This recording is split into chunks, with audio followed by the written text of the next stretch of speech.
Abiso naman para sa mga Maynilad customers. Mag-imbak na po ng supply ng tubig dahil baka kabilang kayo sa 100,000 customers na maaapektuhan ng 30-hour water service interruption. Si Graciela Corazon para sa detalye ng balita.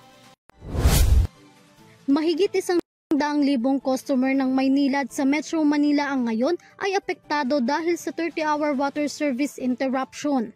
Ito ay matapos na magsagawa ang Maynilad ng realignment sa 1,350 meters diameter pipes sa loob ng Philippine National Railways or PNR right-of-way upang bigyan daan ang konstruksyon ng New Paco train station.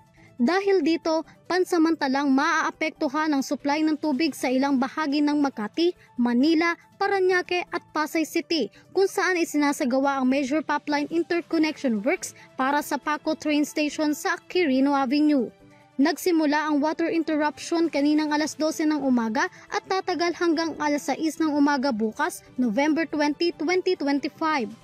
Ayon sa Maynilad, magpapadala ito ng stationary water tanks na maaaring pagkunan ng malinis na tubig ng mga naapektuhang customers sa Manila, Parañaque at Pasay City dala ng maintenance activities.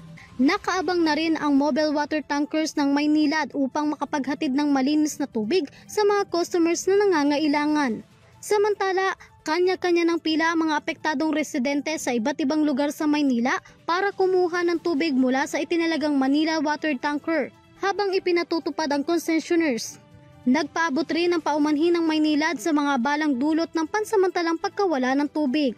Para sa EuroTV News, Graciela Corazon, sumasaludo sa bawat Pilipino.